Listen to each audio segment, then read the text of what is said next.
Alléluia. Nous rendons grâce, honneur et louange à notre Seigneur et Sauveur Jésus-Christ de Nazareth pour ce jour qu'il nous fait la grâce de voir. Alléluia.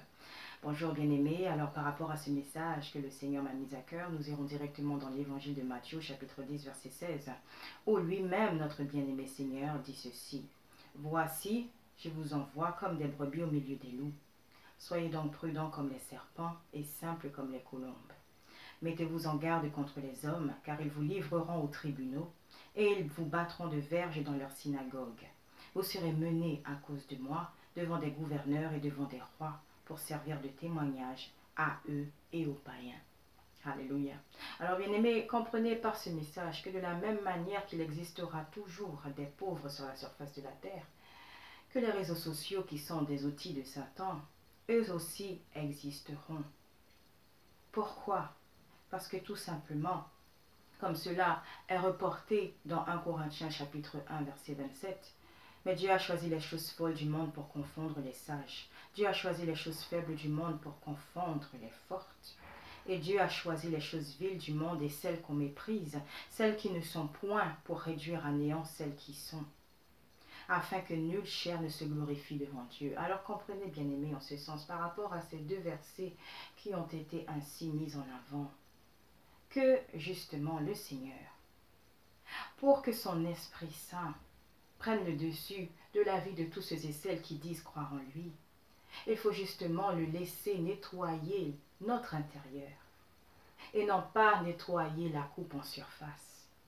Parce qu'encore une fois, le Seigneur dit qu'il est venu non pas appeler les justes, mais les pécheurs. Donc si le dit croyant s'évertue à penser qu'il est tout blanc et qu'il n'a absolument rien à revoir dans sa vie, qu'il n'a absolument rien à examiner dans sa foi, alors celui-là même, il est un faux prophète.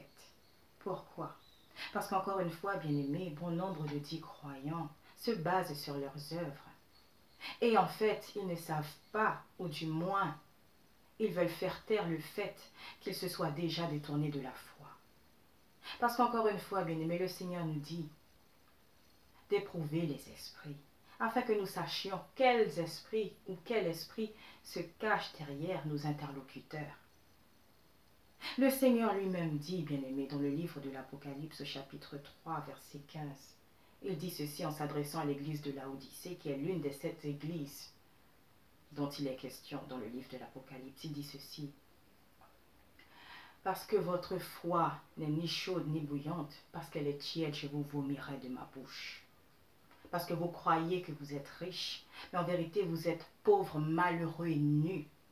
Achetez de moi de l'or éprouvé. Achetez de moi des vêtements blancs, afin que vous puissiez ainsi couvrir votre nudité. Achetez de moi du collier pour oindre vos yeux, afin que vous voyiez. Donc en ce sens, bien-aimé, il est beau justement d'ériger des paroles prophétiques, de faire bonne figure devant les hommes. Mais si votre intérieur est aussi noir que de la boue, pensez-vous que vous aurez accès au salut?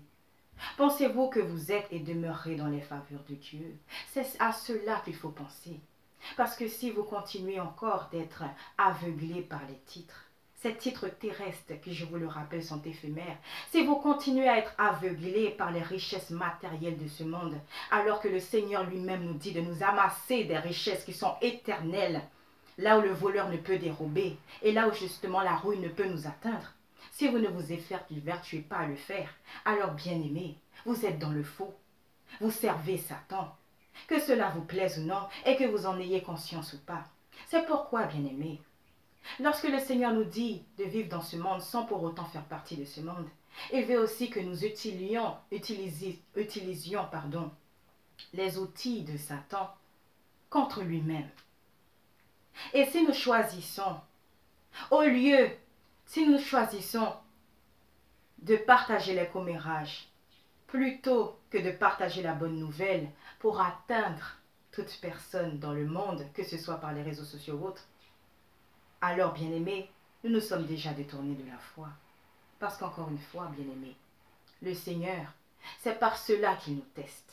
Le Seigneur, c'est en ce sens qu'il veut voir si nous exerçons toujours la charité et si nous sommes fidèles vis-à-vis de lui, en nous aimant véritablement les uns les autres. Alors oui, bien-aimés, adorer Dieu en esprit et en vérité, c'est pouvoir renverser toute arme de Satan contre lui-même pour que ces armes deviennent des bénédictions et que nous atteignions selon ce que l'Esprit Saint nous confère, selon ce qu'il fait émaner dans nos cœurs, dans nos pensées, que nous puissions atteindre ceux et celles qui ne connaissent pas Christ. Alléluia. Donc, est-ce que vous le faites? Est-ce que vous utilisez ces armes de Satan à bon escient pour renverser justement la tendance?